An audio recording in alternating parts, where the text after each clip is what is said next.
समझ गए। अधिनियम पूछेगा तो आपको हो गया, हो गया, देखिए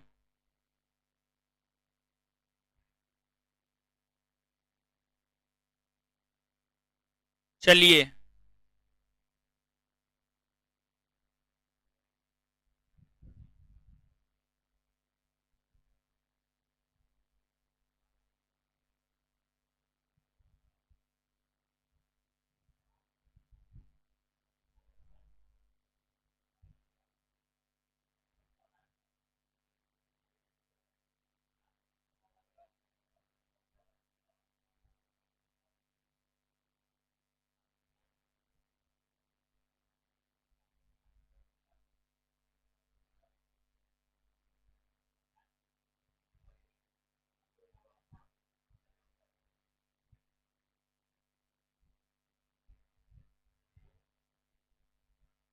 फाउंडेशन में न होगा।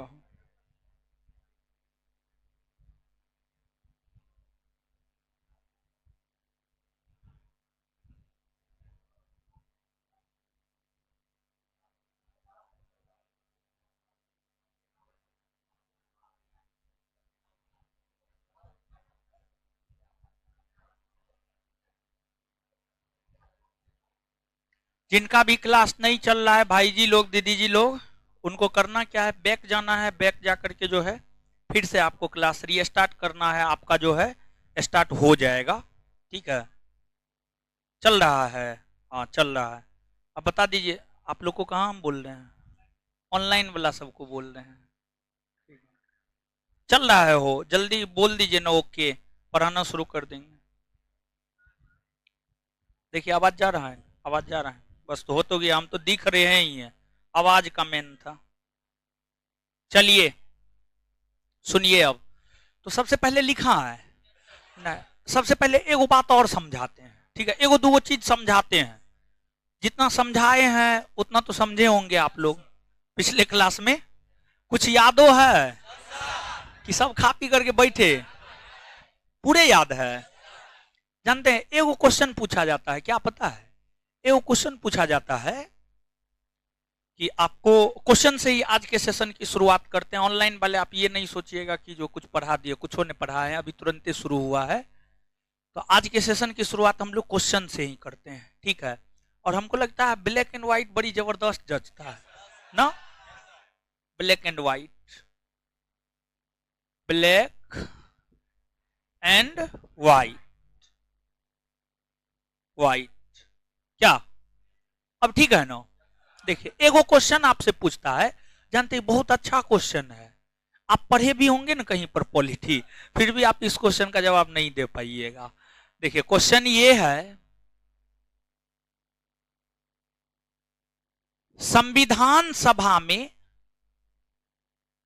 संविधान सभा में, संविधान सभा में किन वर्गों के प्रतिनिधियों, प्रतिनिधियों की समानता है, समानता है, समानता है। क्वेश्चन ये है, ऑप्शन, ऑप्शन दे रहे हैं, हिंदू, मुस्लिम,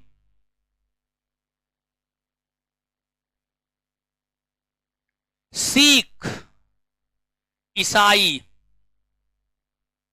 सिख ईसाई, ऑप्शन सी आंग्ल भारतीय पारसी, अगला डी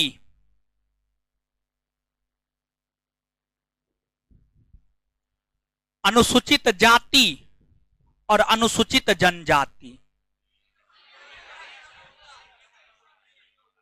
क्वेश्चन समझिएगा।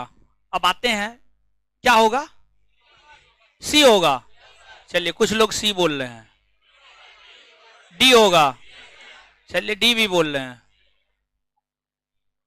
सिख और ईसाई भी बोल रहे हैं, चलिए ठीक है, हिंदू और मुस्लिम भी बोल रहे हैं, यानी कुल मिलाकर के टोटल यही ना, ABCD सब सब ना, डी।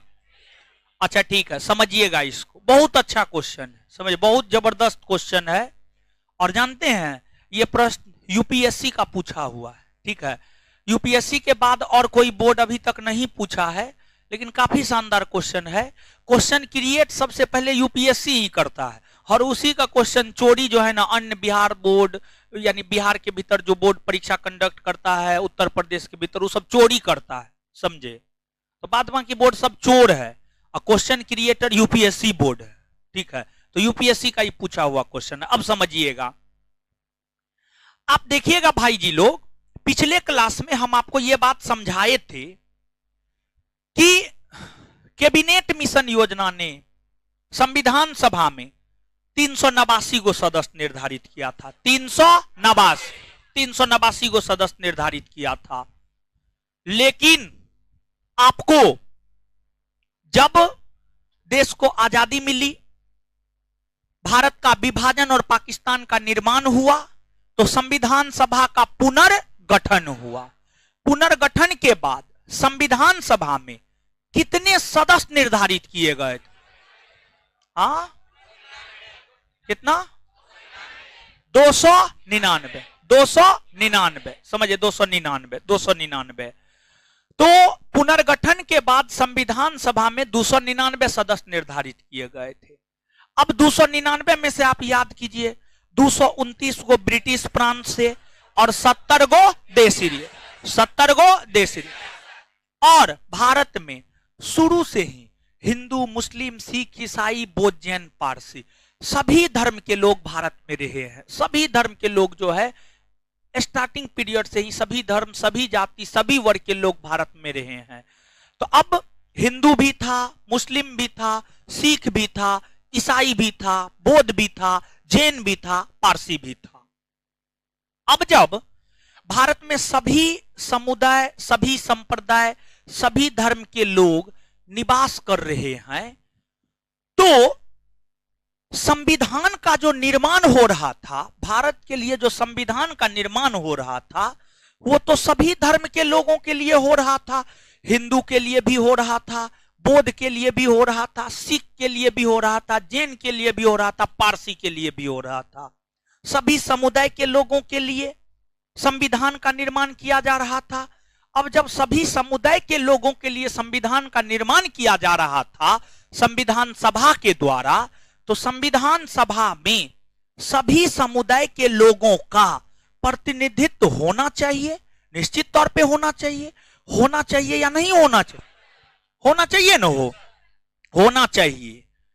अगर होगा मतलब न्याय हो रहा है, अगर नहीं होगा, अगर मान लीजिए कि भारत में हिंदू, मुस्लिम, सिख, ईसाई सब रह रहा है, संविधान सभा भारत के लिए संविधान का निर्माण कर रहा था, उस संविधान सभा में सिर्फ हिंदू ही रहता, तो जो अन्य धर्म के लोग थे, मुस्लिम, सिख, ईसाई, बौद्ध, जैन, पारसी, उन लोगों के साथ अन्याय हो जाता।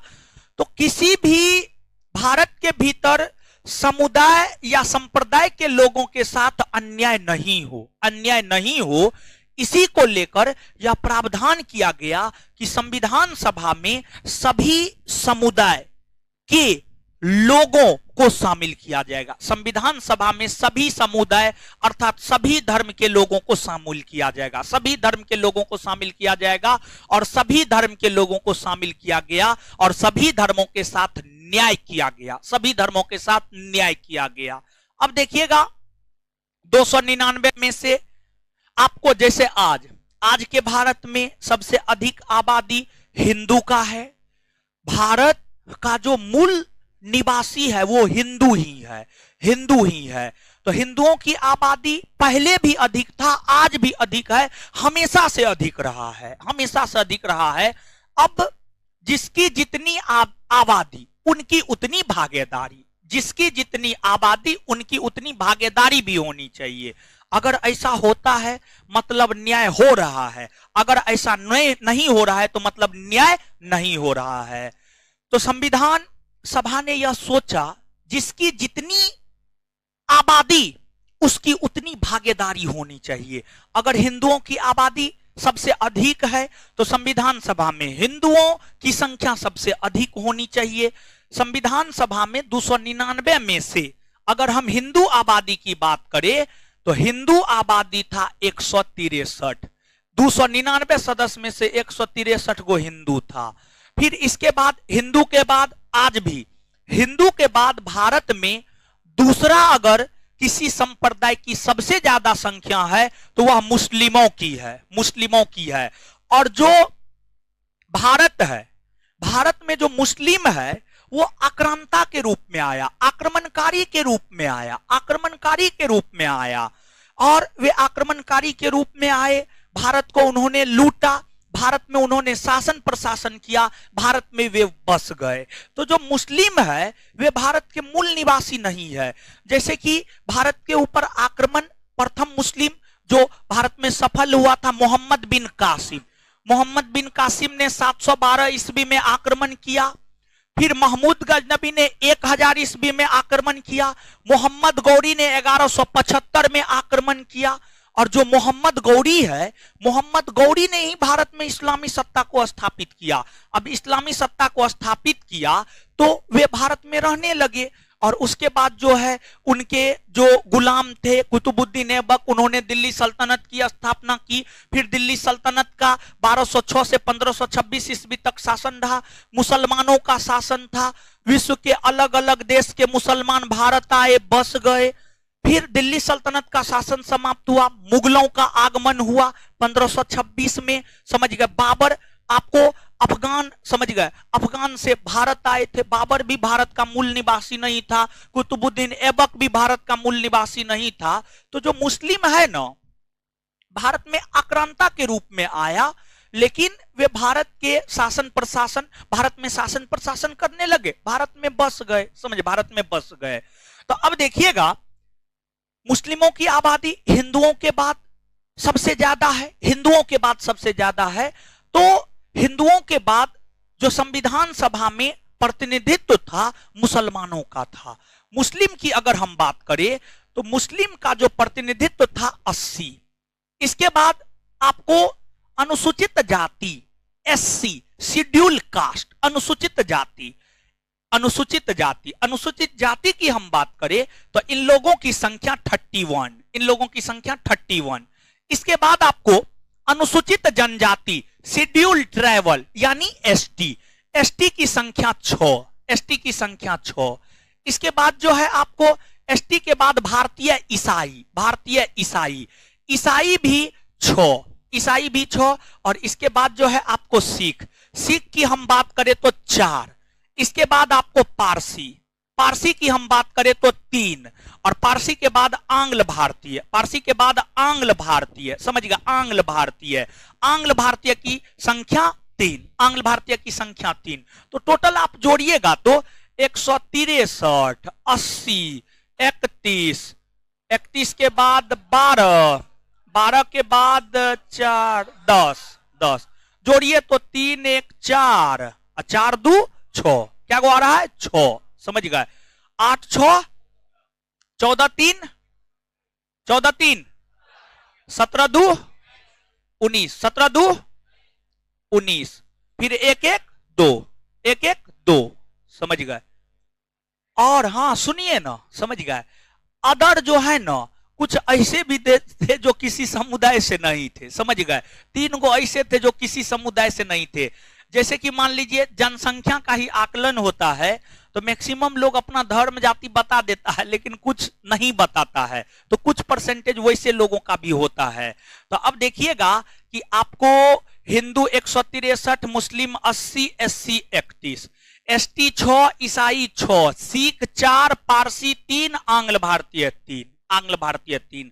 तो अब देखिएगा कौन कौन ऐसे लोग हैं संविधान सभा में जिनके सदस्यों की संख्या में समानता है, जिनके सदस्यों की संख्या में समानता है। तो वे हैं आपको अनुसूचित जनजाति और ईसाई, अनुसूचित जनजाति और ईसाई, तथा पारसी और आंग्ल भारतीय, पारसी और आंग्ल भारतीय। अब देखिएगा यहां पर आपके दिमाग में बात चलते रहता, आंग्ल भारतीय कौन है, आंग्ल भारतीय कौन है। तो आंग्ल भारतीय कोई बहुत बड़ा तोप नहीं है, समझ गए। तो आंग्ल भारतीय क्या है, हम देखते हैं बहुत लड़का पूछते रहता है। तो सुनिएगा, यूरोपीय पिता और भारतीय माता, यानी पिता यूरोप का होना चाहिए, माता भारत की होनी चाहिए। यूरोपीय पिता और भारतीय माता का जो संतान होता है ना, उसी को आंग्ल भारतीय कहा जाता है। यानी कहने का मतलब यह हुआ कि मां इंडियन होना चाहिए, महिला भारतीय होना चाहिए, और जो पिताजी यानी जो पुरुष होना चाहिए, यानी सीधा समझिए ना, आपको अगर मान लीजिए कोई व्यक्ति है ए, उनके पिता ब्रिटेन के रहने वाले हैं, उनके पिता ब्रिटेन के रहने वाले हैं, और उनकी माता भारत की रहने वाली है, माता भारत की रहने वाली है। देखिए यहां पर यह जरूरी है, पिता भारतीय नहीं होना चाहिए, पिता भारतीय नहीं होना चाहिए, पिता यूरोपीय होना चाहिए। यूरोप एक महादेश है, उसमें बहुत सारे देश है, आपको ब्रिटेन है, फ्रांस है, जर्मनी है, आयरलैंड है, स्वीडन है, फिनलैंड है, ये सभी के सभी देश है। इस देश में से कोई भी एक देश, समझिए कोई भी एक देश, हम क्या बताए, गोनू झा है आप लोग, ठीक है, गोनू झा का कहानी सुने हैं, सुने होंगे आप लोग, ठीक है, नहीं सुने हैं। देखिए एगो मालिक था, समझे, गोनू झा नामक नौकर उसके यहां रहता था। वो मालिक अपना घर पे था, मालिक का घर बड़ा आलीशान था, और जो है उनका अपना एक दरवाजा था थोड़ा दूर में, तो वहां पर मालिक जो है गाय भैंस बकरी सब पाला करता था, और गोनू झा उसका नौकर था। तो उसमें हुआ कि बकरी जो है ना, बकरी बच्चा दिया, ठीक है, बकरी बकरी समझते हैं ना, तो बकरी बच्चा दिया। तो जो नौकर गोनू झा था, जैसे बकरी बच्चा दिया ना, तो वो यानी दौड़ के आया, मालिक को बताया बकरी बच्चा दिया, ठीक है। अब मालिक पूछा, समझे, मालिक पूछा कि जो है पट्ठा है या पाठी, समझिए, यानी मेल है या फीमेल। तो दूसरा बार में जो है देखने के लिए गया है कि पट्ठा है या पाठी, समझ गए। फिर उसका मालिक पूछा कि कलर क्या है, सब उजला है, गोरा है, काला है, क्या है। तो तीसरा बार में वो देखने के लिए गया कलर, समझ गए। यानी कहने का मतलब ये हुआ कि एक बार में जो है पूरा काम करके नहीं आया, बार बार गया, समझे। तो ये चीज है। तो ये लोग को जानते हैं 72 बार समझाएं, भारत का मानचित्र विश्व का मानचित्र है, क्या हुआ है, क्या हुआ है, आए तो रिके तो गुस्सा गया हो। ऑनलाइन पढ़ना चाहते हैं, है ऑफलाइन पढ़ लीजिए ना, है सुनिए ना, मान जाइए ना, है मान जाइए ना, अरे मान जाइए ना, आज भर मान जाइए, अरे आज भर मान जाइए ना, आज भर मान जाइए ना, फिर कल से करिए। आइए आइए आइए आइए ना, अरे आइए ना, क्या होगा, आइए आइए ना,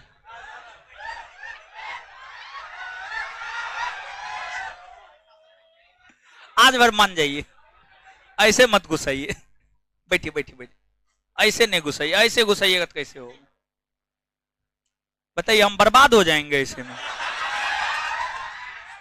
ऐसे नहीं गुस्साना है, समझ, कितना बढ़िया से समझाते हैं बच्चा की तरह, नहीं समझ में आता है, बोलिए ना हो, और नीचे स्तर पे जाके समझाएं। अच्छा आप लोग को समझ में आता है कि नहीं आता, हर चीज समझ में आता है ना, ठीक है, चलिए।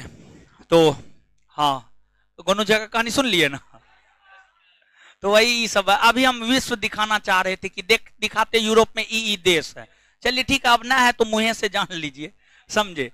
तो पिता भारतीय और माता इंडियन होना चाहिए, अगर ऐसा है तो वो आंग्ल भारतीय। लारा दत्ता का नाम सुने हैं, लारा दत्ता एंग्लो इंडियन। इसके बाद जो है स्टुअर्ट बिनी क्रिकेटर का नाम सुने हैं, एंग्लो इंडियन है। तृणमूल कांग्रेस का सांसद है डेरेक ओब्रायन, एंग्लो इंडियन है, ये सब एंग्लो इंडियन है, समझ गए। तो ये चीज है, तो आप इस बात को याद रखिएगा, यहां तक बात क्लियर है, समझ गए। तो आप इस चीज को याद रखिएगा। तो अब यहां तक लिखिए तो पहले, हाँ, तो हाँ, तो अब इसका आंसर देख लीजिए, तो क्या होगा बोलिए तो? अब क्या होगा? अब सब सर्वसम्मति से सी होगा। हाँ, सी, आंग्ल और पारसी, समझ गए। नीचे से लिखिएगा,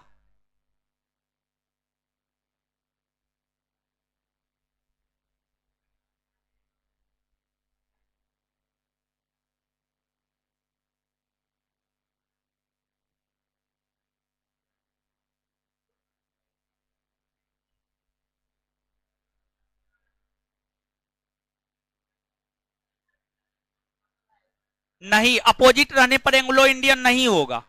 अपोजिट रहने पर एंग्लो इंडियन नहीं होगा। पिता का यूरोपीय होना जरूरी है, पिता का यूरोपीय होना जरूरी है।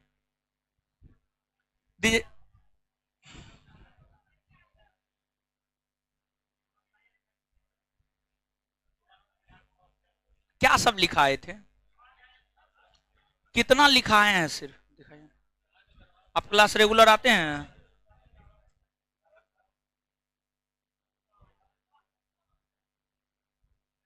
चलिए लिखिएगा, नीचे से लिखना प्रारंभ कीजिए। लिखिए अब,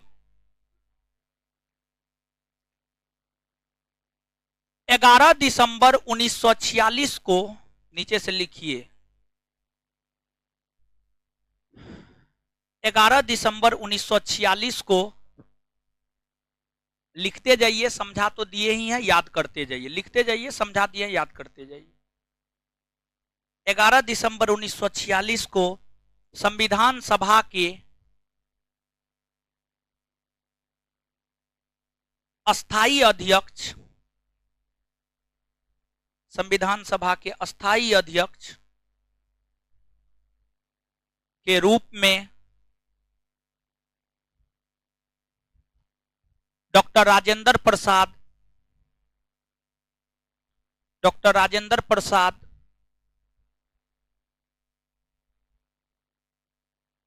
को सर्वसहमति से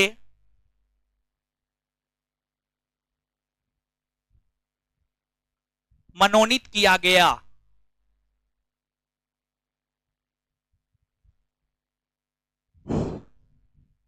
फुल स्टॉप। उसी में कंटिन्यू। संविधान सभा में 2 उपाध्यक्ष थे। संविधान सभा में 2 उपाध्यक्ष थे। संविधान सभा में 2 उपाध्यक्ष थे। एक नंबर में एच.सी. मुखर्जी, 2 नंबर में वी.टी. कृष्णामाचारी। एक नंबर में एच.सी. मुखर्जी,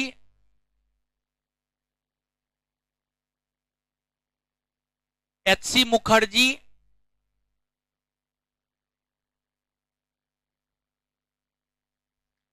वी.टी. कृष्णामाचारी। एच.सी. मुखर्जी, वी.टी. कृष्णामाचारी। अब नीचे से लिखिएगा, संविधान सभा के सचिव, नीचे से नेक्स्ट पॉइंट, संविधान सभा के सचिव, ये सब बता दिए हैं हर चीज। संविधान सभा के सचिव एच.बी.आर. आयंगर थे।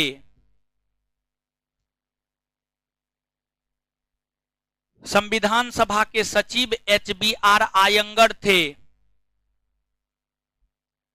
संविधान सभा के सचिव एच.बी.आर. आयंगर थे। नेक्स्ट, अगला, संविधान सभा के संवैधानिक सलाहकार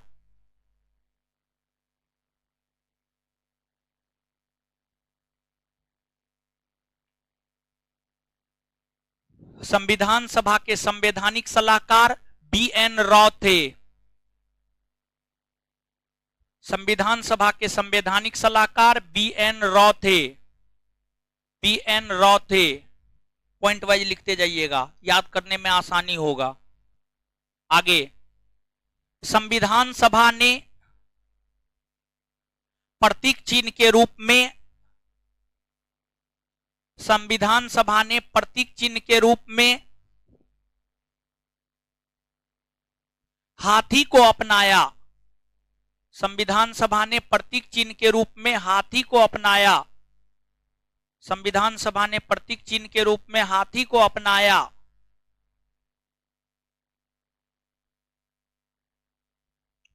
अब देखिएगा, एगो चीज नहीं बताए थे जहां तक हमको याद है, सुलेखक। सुलेखक इसका अंग्रेजी होता है कैलियोग्राफर। कैलियोग्राफ, देखिए, यानी सुलेखक या कैलियोग्राफर उसको कहा जाता है जो अच्छा लिखता है, ठीक है। यानी उसका राइटिंग जो है ना टाइपिंग जैसा होता है। जैसे टाइपिंग, जब आप कॉपी में जो लिखे हैं इसको टाइपिंग करवाइएगा तो कॉपी वाला सुंदर लिखता है कि टाइपिंग वाला? टाइपिंग वाला सुंदर दिखता है।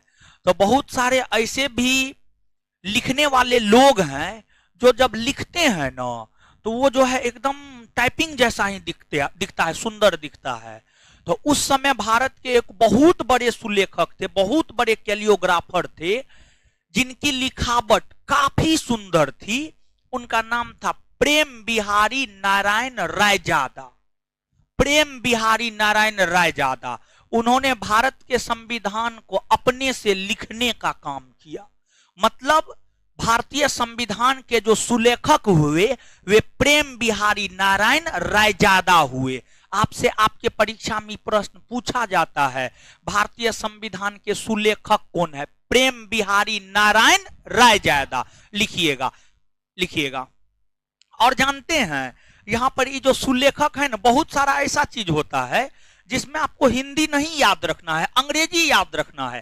क्योंकि हमने प्रश्न देखा है, जो प्रश्न पूछा है ना उसमें सुलेखक नहीं देता है कि भारतीय संविधान के कैलियोग्राफर कौन है। कैलियोग्राफर कौन है तो सुलेखक नहीं याद रखना, कैलियोग्राफर शब्द याद रखना है, ठीक है। तो लिखिएगा, नेक्स्ट पॉइंट में ही लिखिएगा, भारतीय संविधान के कैलियोग्राफर,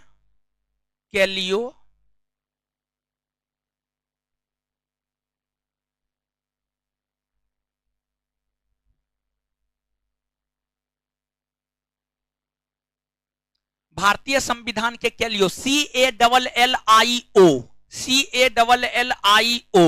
GRAPHER, कैलियोग्राफर, CALLIOGRAPHER, कैलियोग्राफर, सुलेखक। भारतीय संविधान के सुलेखक प्रेम बिहारी नारायण रायजादा। प्रेम बिहारी नारायण रायजादा। प्रेम बिहारी नारायण रायजादा थे। प्रेम बिहारी नारायण रायजादा। और जानते ऐसा नहीं कि प्रेम अलग व्यक्ति है, बिहारी अलग है, नारायण अलग है, रायजादा अलग, नहीं, एक ही व्यक्ति का नाम है प्रेम बिहारी नारायण रायजादा। समझ गए? और जानते हैं है ना, नाम था ऐसे। अब अटल बिहारी वाजपेयी तो अटल बिहारी है, अजीब बात करते हैं। देखिए ध्यान दीजिएगा भाई लोग, आपको जब इनको खोजा गया ना तो इनको जब काम दिया गया तो इनको कहा गया कि संविधान लिखने के लिए आप कितना टका लीजिएगा, कितना रुपया लीजिएगा।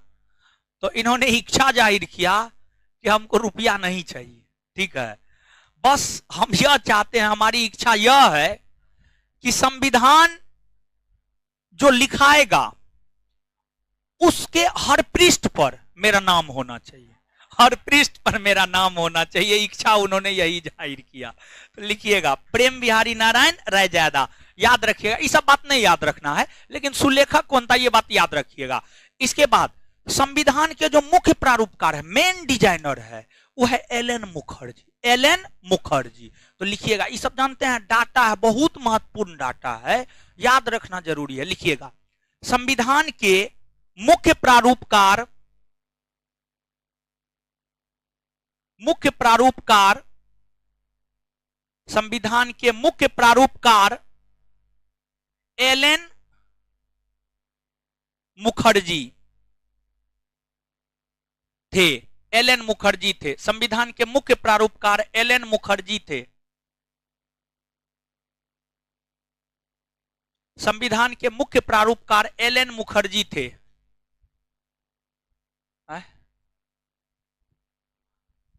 हाँ जी। चलिए, इतना इतना बात क्लियर है। तो एक बार जो है इसको डाटा वाइज याद कर ले। क्या 1 मिनट में तो हो जाएगा? 1 मिनट में हो जाएगा ना? हाँ, क्या बोलिए ना। प्रारूपकार का मतलब देखिए, जैसे कार, कार समझते हैं? कार समझते हैं? मूवी और देखे हैं? मूवी और देखे हैं? जैसे कि मान लीजिए कि ये बिल्डिंग है, ठीक है, बिल्डिंग है। बिल्डिंग ऐसे बन जाएगा कि पहले ढांचा तैयार होगा कि हाँ यहाँ पे पिलर होगा, पिलर के बीच इतना डिस्टेंस होगा, समझ गए। फिर जो है इतना छड़ लगेगा, ये लगेगा, इसमें इतना रूम बनेगा, यहाँ पे बाथरूम होगा, समझ गए। ये सब बात समझते हैं? तो इसको तैयार जो करता है ना, तो यानी कहने का मतलब ये हुआ कि संविधान में पहले क्या होगा, उसके बाद क्या होगा, उसके बाद क्या होगा, कौन से प्रावधान कौन अनुच्छेद में रखा जाएगा, समझ गए। ये जो प्रावधान क्या, उसी को प्रारूपकार कहा गया, समझे। चलिए, यानी हर चीज बच्चा की तरह समझिए लीजिएगा ना। चलिए, ठीक है। जानते हैं कभी कभी मन करता है कि बहुत ज्यादा डाटा आप लोग को नहीं दे, कभी कभी मन करता है दे देते हैं। चलिए, याद कीजिए। अब अस्थायी अध्यक्ष के विषय में लिखा है, लिखा है ना? संविधान सभा के अस्थायी अध्यक्ष, अस्थायी अध्यक्ष, अस्थायी अध्यक्ष राजेंद्र, अस्थायी अध्यक्ष राजेंद्र प्रसाद। संविधान सभा में कितने उपाध्यक्ष? उपाध्यक्ष कितने? कितने उपाध्यक्ष? कौन कौन? संविधान सभा में कितने उपाध्यक्ष? कौन कौन? संविधान सभा के सचिव, सचिव, संवैधानिक सलाहकार, संवैधानिक सलाहकार, प्रतीक चिन्ह के रूप में किसे? प्रतीक चिन्ह के रूप में। अच्छा, कैलियोग्राफर कौन था? प्रेम बिहारी नारायण रायजादा, प्रेम बिहारी नारायण रायजादा। संविधान के सुलेखक कौन थे? मुख्य प्रारूपकार, मुख्य प्रारूपकार। इतना बात क्लियर है? चलिए आगे लिखिएगा।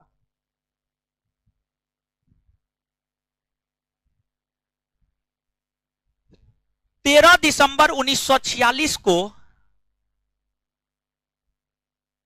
13 दिसंबर 1946 को, 13 दिसंबर 1946 को संविधान सभा के समक्ष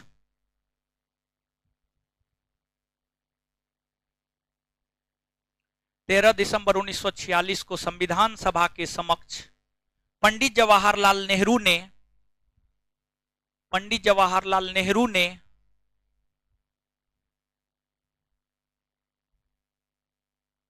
उद्देश्य प्रस्ताव रखा, उद्देश्य प्रस्ताव रखा, फुल स्टॉप।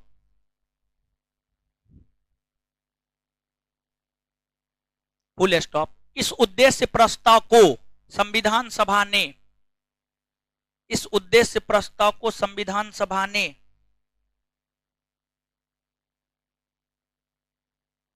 इस उद्देश्य प्रस्ताव को संविधान सभा ने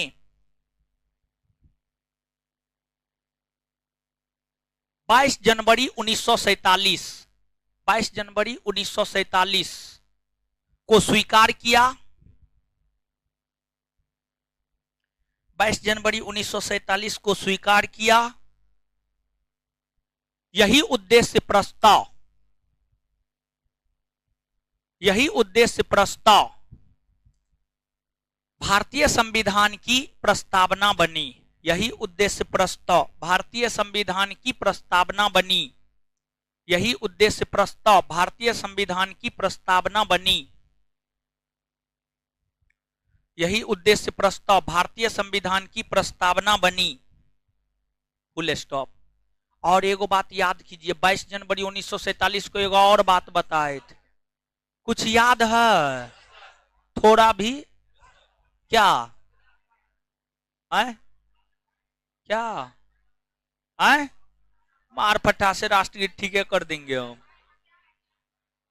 देखिए 22 जनवरी 1947 को संविधान सभा ने यह संकल्प पारित किया कि हम भारत को एक संविधान बनाकर देंगे। लिखिएगा, नहीं बताए थे पिछले क्लास में, बताएं, आप लोग भूल जाते हैं हो। 10वां क्लास में कौन जीएफ थी वो याद है? क्या नाम था उसका? ये सब बात तो खूब याद होगा, लेकिन पिछले परसों ने पढ़ा है, वो बात भूल गए। लिखिए,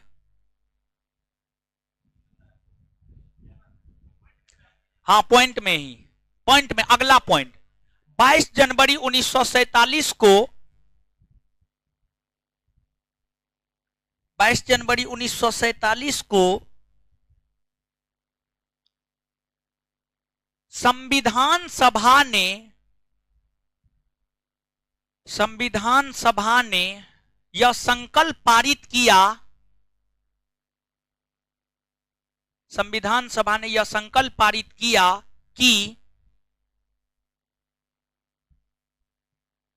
भारत संकल्प पारित किया कि भारत के लिए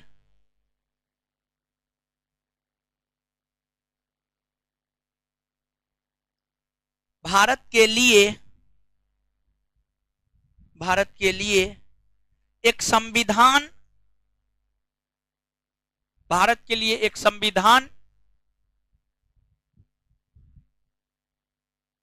तैयार किया जाएगा। भारत के लिए एक संविधान तैयार किया जाएगा।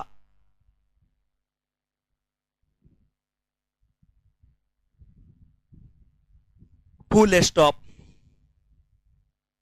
चलिए आगे आगे लिखिएगा।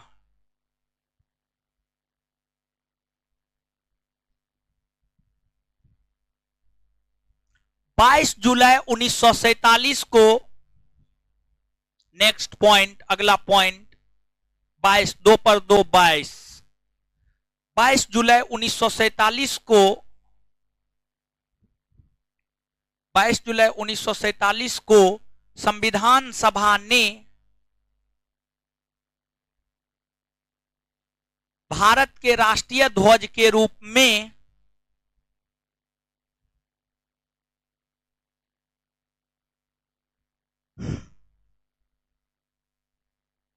22 जुलाई 1947 को संविधान सभा ने भारत के राष्ट्रीय ध्वज के रूप में तिरंगा को स्वीकृति प्रदान की। तिरंगा को स्वीकृति प्रदान की। आगे,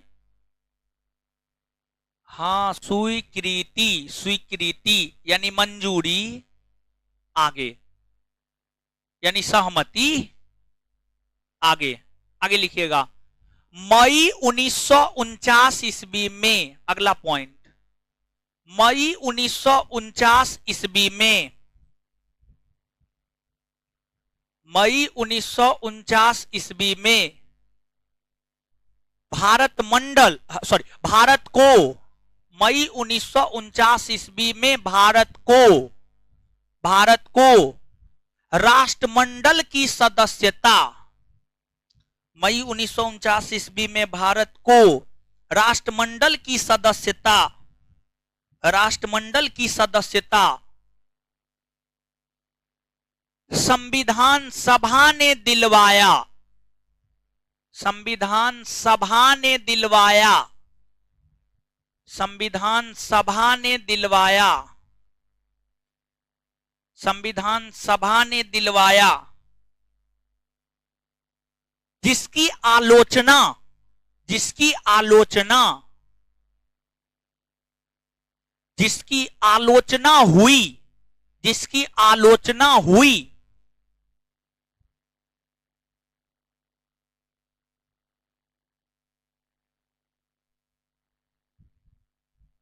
हुई। Full stop. इस पर पंडित नेहरू ने इस पर, उसी में कंटिन्यू, इस पर पंडित नेहरू ने यह कहा कि, इस पर पंडित नेहरू ने यह कहा कि, इस पर पंडित नेहरू ने यह कहा कि राष्ट्रमंडल की सदस्यता, राष्ट्रमंडल की सदस्यता स्वेच्छा से ली हुई, राष्ट्रमंडल की सदस्यता स्वेच्छा से ली हुई, राष्ट्रमंडल की सदस्यता स्वेच्छा से ली हुई सदस्यता है,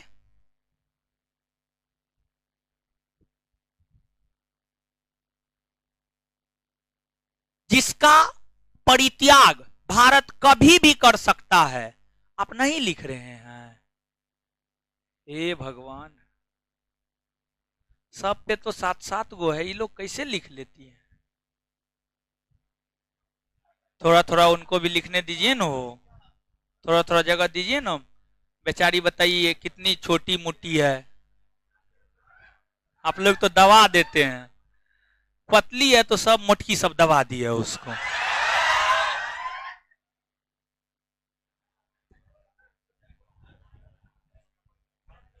जिसका परित्याग भारत कभी भी कर सकता है, जिसका परित्याग भारत कभी भी कर सकता है। आगे लिखिएगा, जिसका परित्याग भारत कभी भी कर सकता है। उससे पहले से हो गया ना। चलिए आगे लिखिएगा, नेक्स्ट अगला पॉइंट बोल लेना। चलिए ठीक है, आगे लिखिएगा। संविधान सभा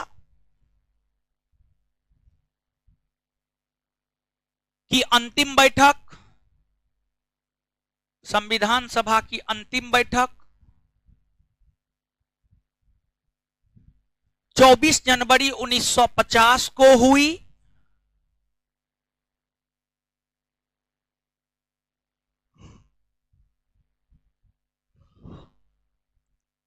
इस बैठक में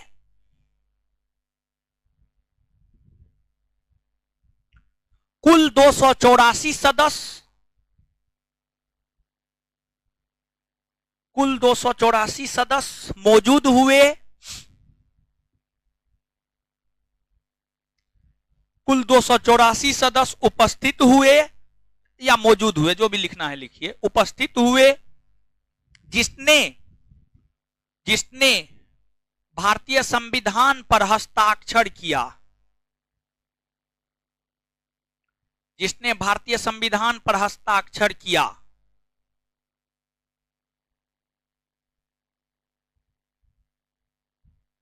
इस अंतिम बैठक में, उसी में कंटिन्यू, इस अंतिम बैठक में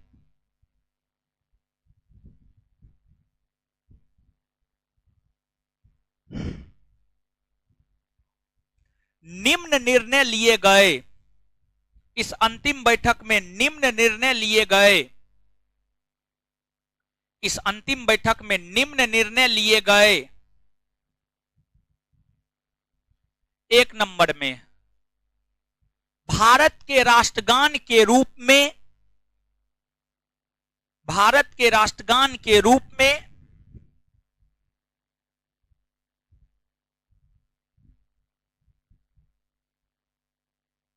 जन गण मन को स्वीकृति दी गई। भारत के राष्ट्रगान के रूप में जन गण मन को स्वीकृति दी गई।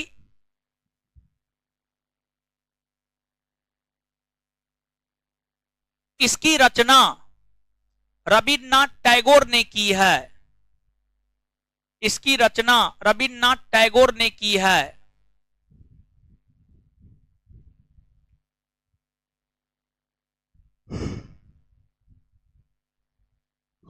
आगे 2 नंबर में, भारत के राष्ट्रगीत के रूप में, 2 नंबर में, भारत के राष्ट्रगीत के रूप में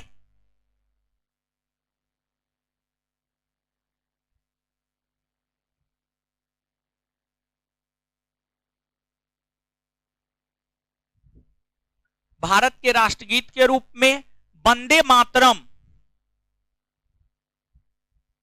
वंदे मातरम को स्वीकृति दी गई है। भारत के राष्ट्रगीत के रूप में वंदे मातरम को स्वीकृति दी गई है।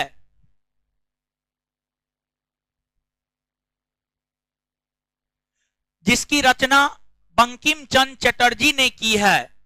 जिसकी रचना बंकिम चंद्र चटर्जी ने की है। जिसकी रचना बंकिम चंद्र चटर्जी ने की है। आगे नेक्स्ट पॉइंट लिख लिए। अगला पॉइंट,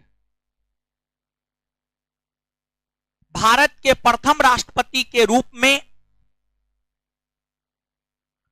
भारत के प्रथम राष्ट्रपति के रूप में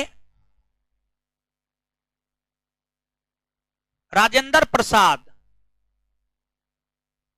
भारत के प्रथम राष्ट्रपति के रूप में राजेंद्र प्रसाद को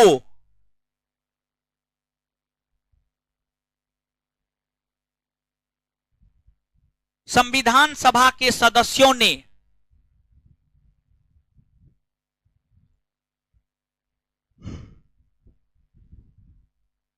सर्वसहमति से, संविधान सभा के सदस्यों ने सर्वसहमति से,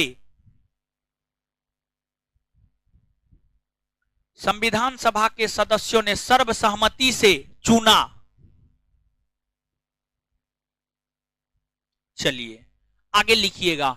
आगे अगला पॉइंट यानी चौथा पॉइंट ने आगे अब हो गया। 24 जनवरी 1950 को यही मूलतः निर्णय लिया गया था। अगला पॉइंट लिखना है। अब आगे लिखिएगा।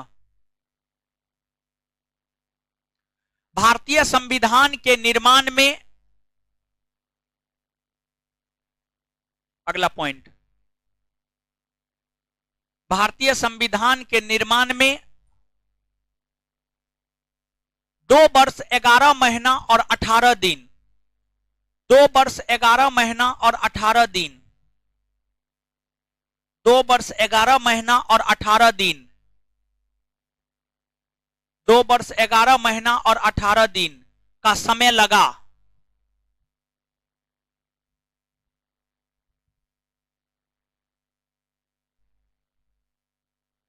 उसी में कंटिन्यू।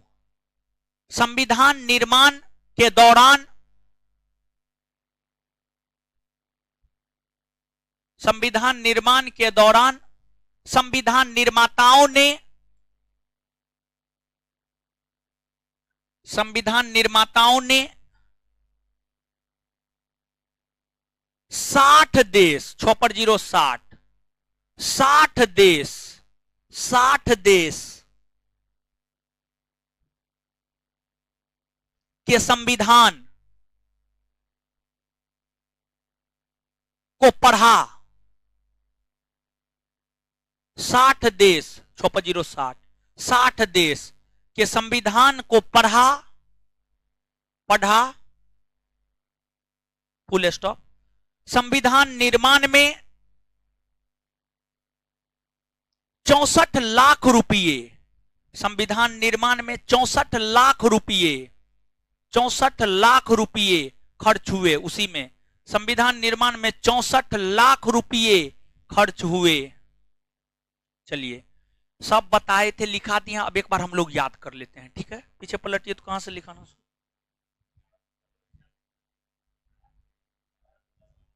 नहीं यहां तक तो याद करवा दिए। हाँ चलिए, 13 दिसंबर 1946 को संविधान सभा के समक्ष उद्देश्य प्रस्ताव किसने रख? पंडित जवाहरलाल। 13 दिसंबर 1946 को संविधान सभा के समक्ष उद्देश्य प्रस्ताव किसने रखा? इस उद्देश्य प्रस्ताव को संविधान सभा ने स्वीकार कब किया? 22 जनवरी 1900। उद्देश्य प्रस्ताव को संविधान सभा ने कब स्वीकार किया? यही उद्देश्य प्रस्ताव बाद में जाकर क्या बना? संविधान सभा ने किस तिथि को यह संकल्प पारित किया कि भारत के लिए वह एक संविधान का निर्माण करेगी? 22 जनवरी 1900। 22 जनवरी 1900। आगे बताएंगे भारत राष्ट्रमंडल का सदस्य देश कब बना? मई 1900। भारत राष्ट्रमंडल का सदस्य देश कब बना है? मई 1949। भारत को राष्ट्रमंडल की सदस्यता किसने दिलाई? संविधान सभा ने। संविधान सभा ने। भारत को राष्ट्रमंडल की सदस्यता किसने दिलाई? संविधान सभा ने। संविधान सभा ने। और जब राष्ट्रमंडल की सदस्यता ली गई थी तो कई लोगों ने भारत की आलोचना की। इस आलोचना पर जो है आपको किसने यह कहा कि यह स्वेच्छा से ली गई सदस्यता है, जब मन होगा तब भारत इसका परित्याग कर सकता है? पंडित जवाहरलाल। इस बात को समझे हैं ना? पिछले क्लास में समझाए थे हम आपको, ठीक है। चलिए आगे बताइएगा, संविधान सभा की अंतिम बैठक कब हुई है? 24 जनवरी 1900। संविधान सभा की अंतिम बैठक कब हुई है? 24 जनवरी 1900। इस तिथि को भारत के राष्ट्रगान के रूप में किसे स्वीकृति दी गई? जनगण। जनगण मन के रचयिता। जनगण मन के रचयिता। अच्छा आगे बताइएगा, भारत के राष्ट्रगीत के रूप में किसे मान्यता दी? वंदे। वंदे मातरम के रचयिता? हाँ, बंकिम चंद्र चटर्जी। अंतिम बैठक में भारत के प्रथम राष्ट्रपति के रूप में किसे? डॉक्टर राजेंद्र। डॉक्टर राजेंद्र। संविधान के निर्माण में कितना समय? 2 वर्ष 11 महीना। 2 वर्ष 11 महीना। कितने देशों के संविधान? कितना रुपया खर्च हुआ? कितना रुपया? 64 लाख। भारत के राष्ट्रीय ध्वज के रूप में तिरंगा को कब स्वीकृति प्रदान की गई? 22 जुलाई 1900। 22 जुलाई 1900। इतना बात क्लियर। चलिए आगे आगे लिखिएगा, दीजिए तो एक बार कॉपी। पिछले क्लास में आए थे ना? पिछले क्लास में आए थे ना? हैं? गायब थे, कहाँ गए थे? आए थे जी आप, दीजिए।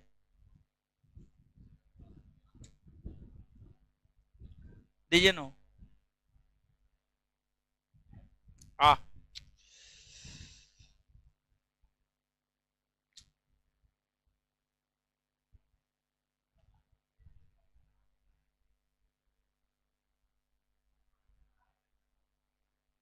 चलिए लिखिएगा, लिखिएगा, लिखिएगा भाई जी लोग। आजादी के बाद अगला पॉइंट, आजादी अगला पॉइंट, आजादी के बाद, आजादी के बाद संविधान,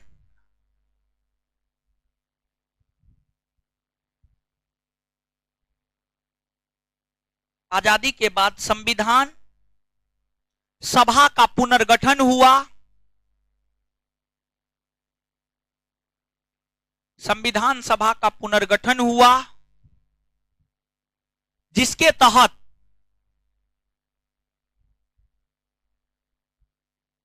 संविधान सभा में, जिसके तहत संविधान सभा में, जिसके तहत संविधान सभा में, संविधान सभा में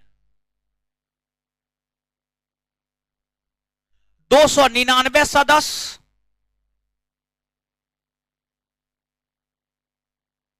299 सदस्य निर्धारित किए गए।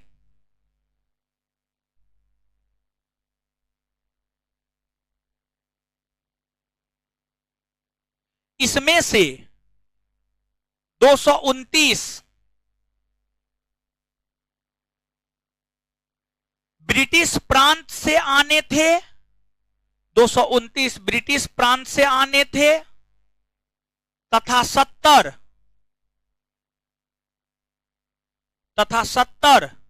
देसी रियासत से आने थे, जिसमें 229 ब्रिटिश प्रांत से आने थे तथा 70 देसी रियासत से आने थे। 70 देसी रियासत से आने थे। 70 देसी रियासत से आने थे।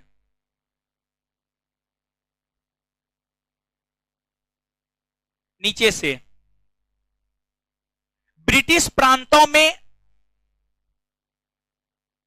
नीचे से अगला पॉइंट, ब्रिटिश प्रांतों में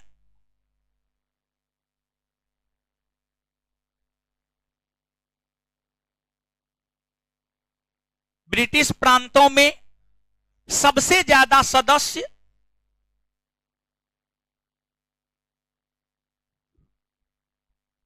ब्रिटिश प्रांतों में सबसे ज्यादा सदस्य संयुक्त प्रांत, कॉस्ट में उत्तर प्रदेश, संयुक्त प्रांत, ब्रिटिश प्रांतों में सबसे ज्यादा सदस्य संयुक्त प्रांत से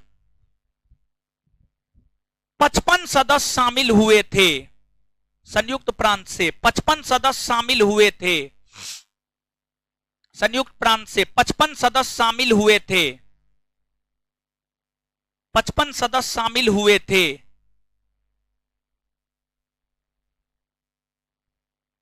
इसके अलावे उसी में, हां, इसके अलावे मद्रास से 49,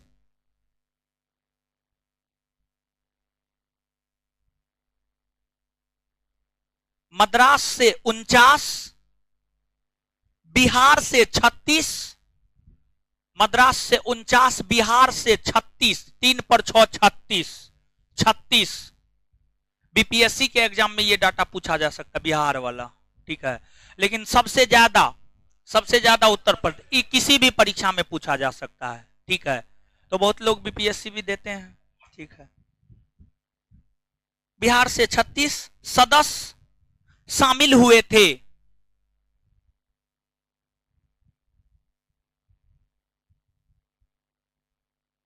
आगे देसी, नेक्स्ट अगला पॉइंट, देसी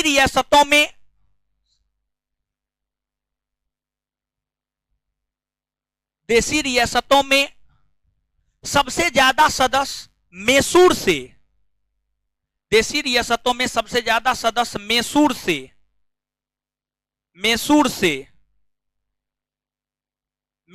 देसी रियासतों में सबसे ज्यादा सदस्य मैसूर से 7 सदस्य शामिल हुए।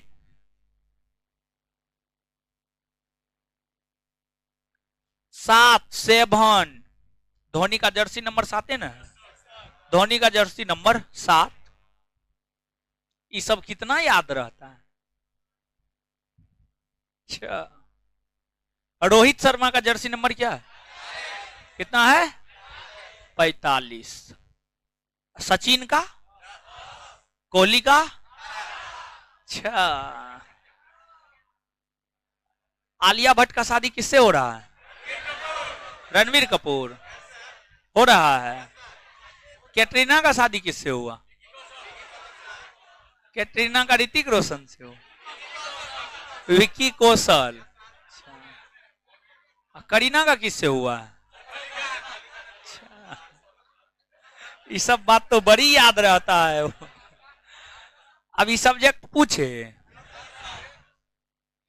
बताइए भाग 19 में क्या है, भारतीय संविधान के भाग 19 में क्या है,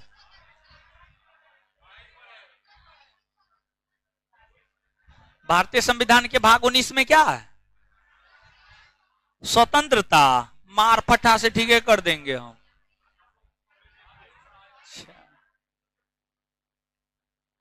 स्वायत्त शासी जिला परिषद में क्या गो सदस्य होता है, स्वायत्त शासी जिला परिषद में क्या गो सदस्य होता है,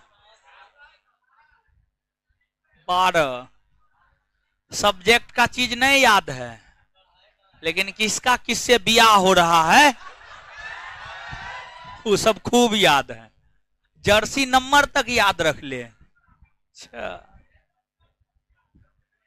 देसी रियासतों में सबसे ज्यादा सदस्य मैसूर से 7 सदस्य शामिल हुए। आगे बढ़िया है, यही सब याद रखिए, यही सब कंपटीशन में भी पूछेगा, चिंता मत कीजिए। चलिए नीचे से लिखिएगा, नीचे से लिखिएगा, नीचे से। संविधान सभा में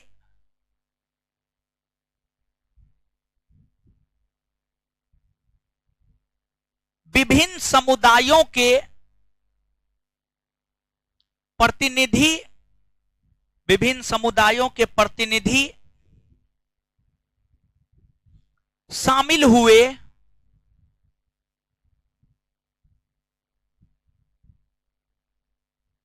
जो निम्न है।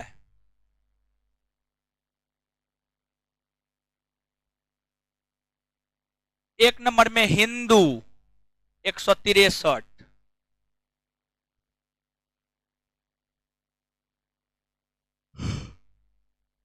2 नंबर में मुस्लिम 80,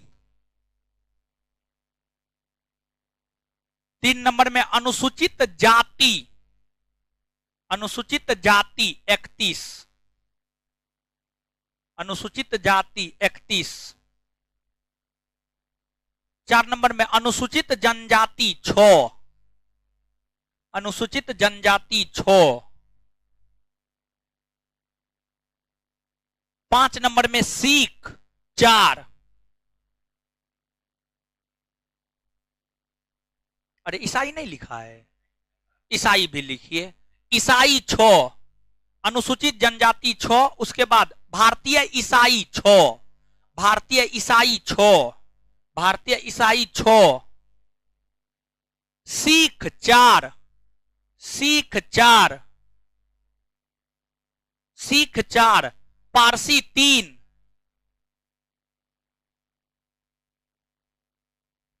आंग्ल भारतीय 3, आंग्ल भारतीय 3, पारसी 3, आंग्ल भारतीय 3। नीचे से लिखिएगा नोट दे करके।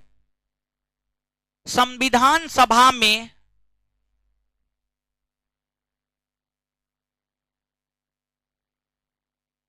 संविधान सभा में अनुसूचित जनजाति,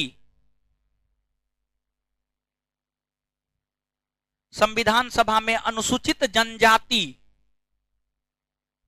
तथा ईसाई, अनुसूचित जनजाति और ईसाई, अनुसूचित जनजाति और ईसाई, संविधान सभा में अनुसूचित जनजाति और ईसाई, अनुसूचित जनजाति और ईसाई तथा तथा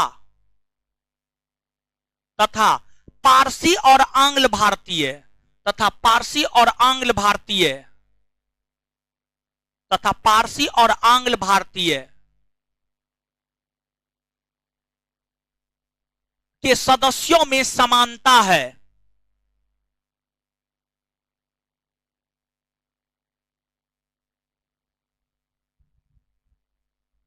नीचे से जानते हैं, ये आपको ऐसे नहीं याद रहेगा, और नीचे में जब एगो क्वेश्चन लिखा हुआ रहेगा ना, तब आपके दिमाग में सीधा अंदर जाएगा। ठीक है, तो लिखिएगा, क्वेश्चन लिखिएगा। देखिए मोबाइल से बतिया रहे हैं।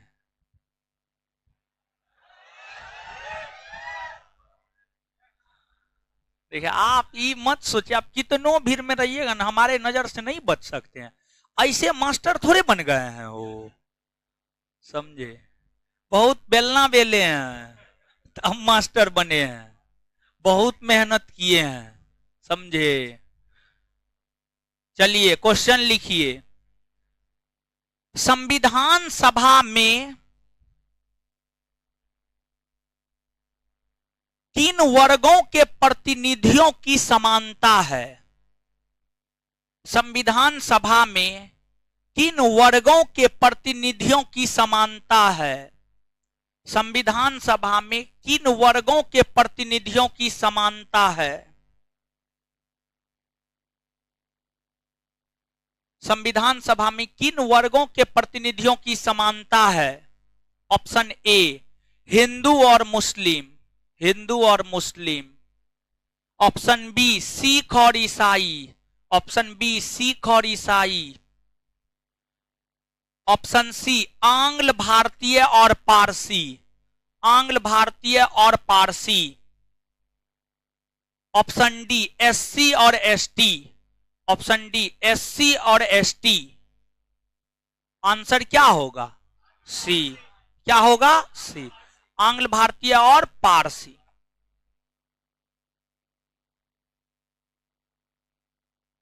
और क्या बताए थे? है? अच्छा वो सब, अच्छा वो सब इतिहास का पार्ट है। और कुछ बताए थे? हाँ चलिए, आज भीमराव अंबेडकर जयंती भी है। चलिए सुनिएगा भाई जी लोग,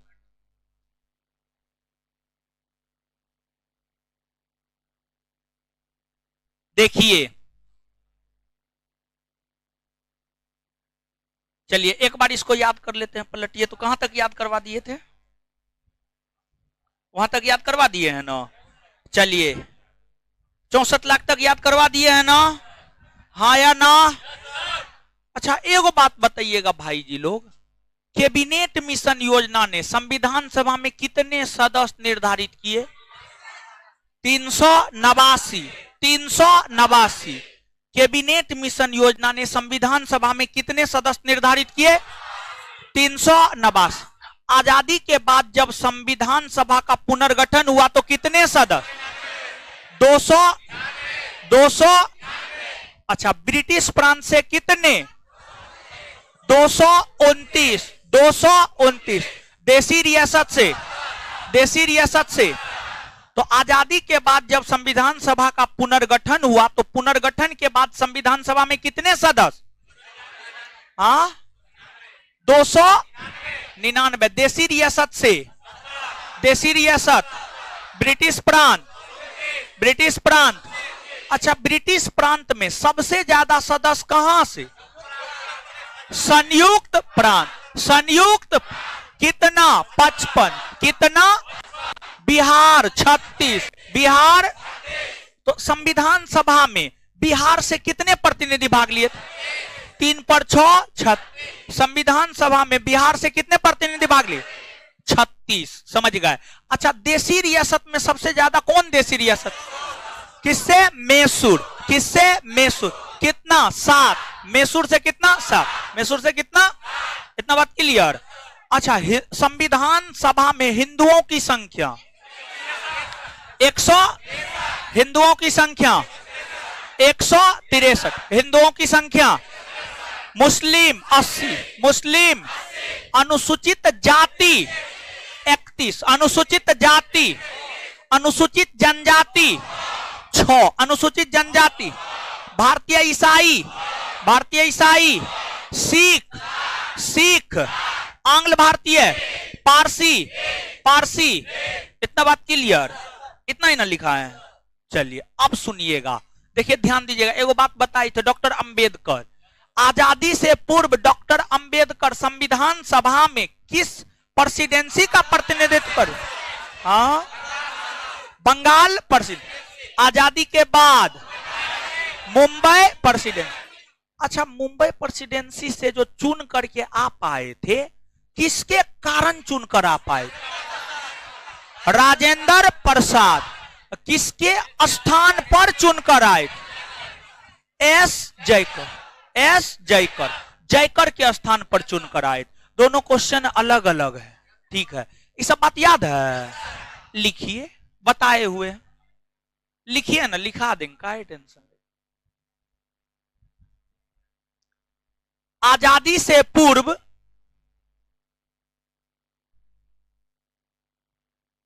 आजादी से पूर्व डॉक्टर भीमराव अंबेडकर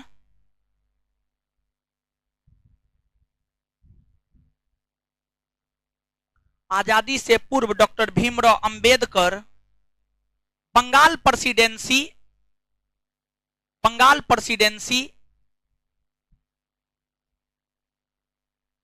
का प्रतिनिधित्व कर रहे थे।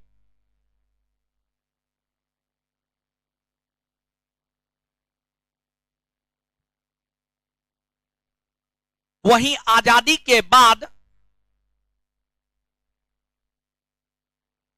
बंगाल प्रेसिडेंसी का प्रतिनिधित्व कर रहे थे। वहीं आजादी के बाद जानते हैं, आजकल एगो बात बताते हैं, जैसे कि मान लीजिए कोई भी आयोजन, चाहे रामनवमी हो, हनुमान जयंती हो, कुछ भी हो, समझ गए, अंबेडकर जयंती हो, कोई भी आयोजन गलत नहीं है। हर आयोजन होना चाहिए, हर फेस्टिवल लोगों को मनाना चाहिए। फेस्टिवल लोगों को जीवन में एक नया ऊर्जा से भर देता है, समझ गए? मनाना चाहिए। लेकिन आज के डेट में क्या होता है जानते हैं, फेस्टिवल के नाम पर जो है ना, लोग गुंडागर्दी करता है, ठीक है, लोग गलत काम करता है, समझिएगा, गलत गलत काम करता है, जो कि एकदम नहीं होना चाहिए।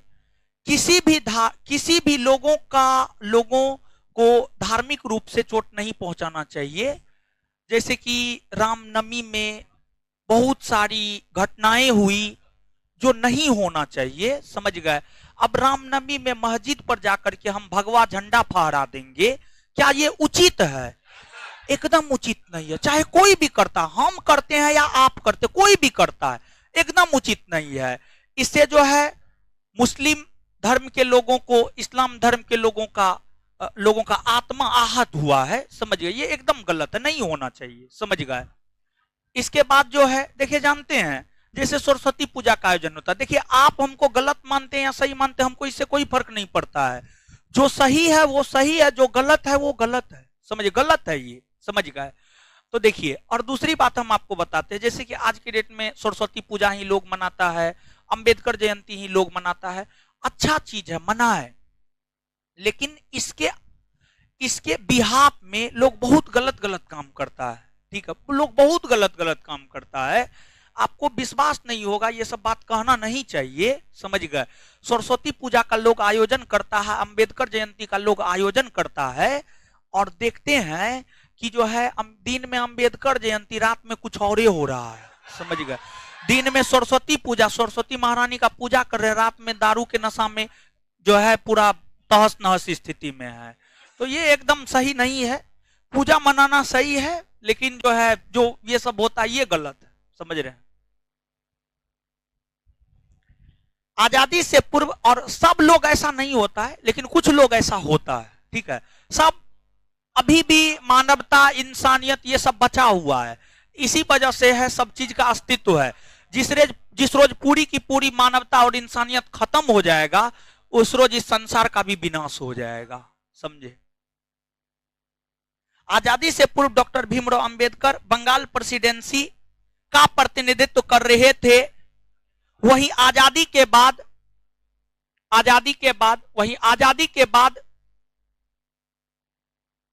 मुंबई प्रेसिडेंसी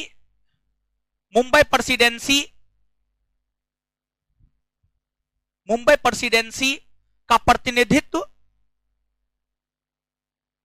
किए, मुंबई प्रेसिडेंसी का प्रतिनिधित्व किए।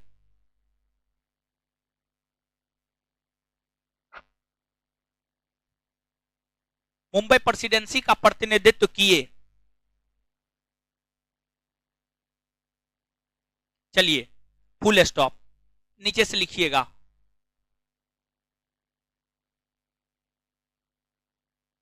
जब भारत का विभाजन और पाकिस्तान का निर्माण हुआ,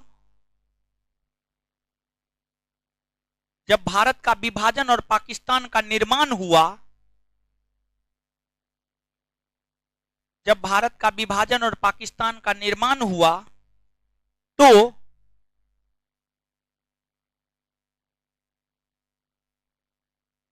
बंगाल प्रेसिडेंसी के,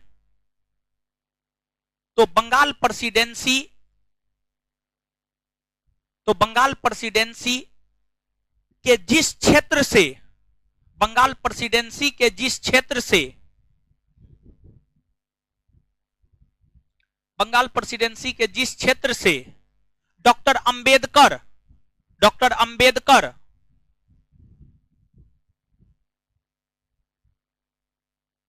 संविधान सभा के सदस्य थे,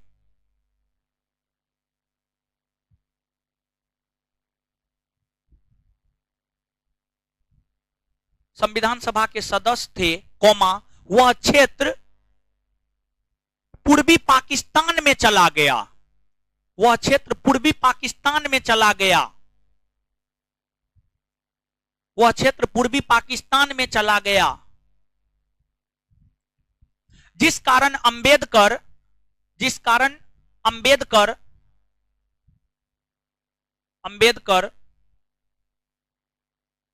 संविधान सभा के सदस्य, जिस कारण अंबेडकर संविधान सभा के सदस्य, क्या हुआ, कोई दिक्कत है? कोई दिक्कत है? इनको तबीयत खराब लग रहा है? कुछ दिक्कत है तो बोलिए ना। क्या जाना है? ठीक है। तबीयत ठीक नहीं है, चले जाइएगा।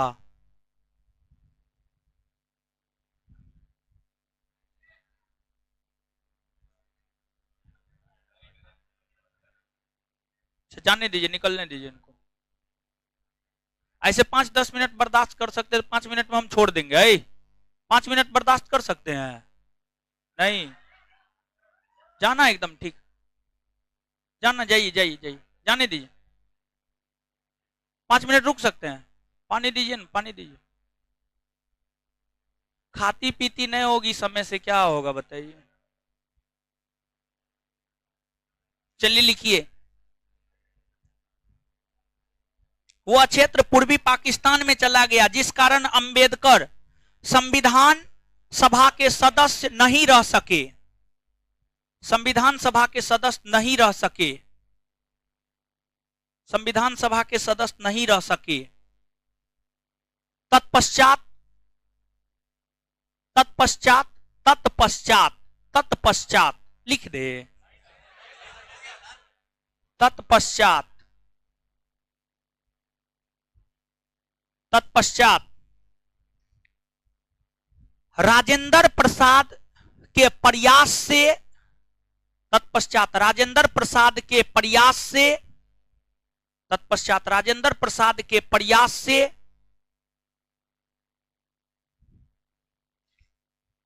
राजेंद्र प्रसाद के प्रयास से डॉक्टर अंबेडकर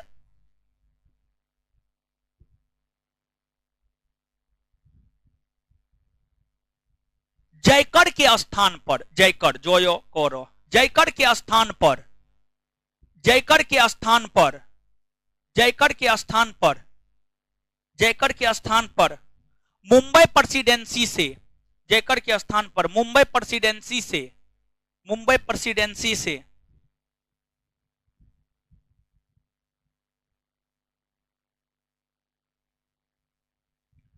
संविधान सभा के सदस्य, संविधान सभा के सदस्य चुने गए, संविधान सभा के सदस्य चुने गए। चलिए, पिछले क्लास में जितना बताए थे उसको आज लिखा दिए और याद भी करवा दिए। एक क्लास और लगेगा, कल मेरा ही क्लास है आपके बैच में, ठीक है? तो कल जो है ये चैप्टर समाप्त कर देंगे और इस चैप्टर के क्वेश्चन को भी कल के सेशन में हम लोग कर लेंगे। तो ऑब्जेक्टिव जो है आप अपना अपना ले लीजिएगा ऑफिस से, ठीक है? हाँ, कल ऑब्जेक्टिव भी करवा देंगे। तो इससे आगे अगले क्लास में मिलते हैं। धन्यवाद आप सभी का।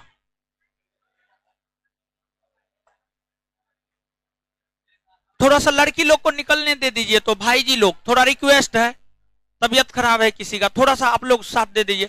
ई लाइन छोड़ दीजिए तो फिर निकल जाइएगा। लड़की लोग को निकलने दे दीजिए, तबीयत खराब है इसी वजह से बैच भी छोड़ दिया समय थोड़ा सा पहले ही। थोड़ा सा 1 मिनट सहयोग कर दीजिए, लड़की लोग को निकलने दे, निकल जाइए। तो आप लोग भाई जी लोग थोड़ा सा साइड दे दीजिए, रिक्वेस्ट कर रहे हैं हम आपसे, थोड़ा सा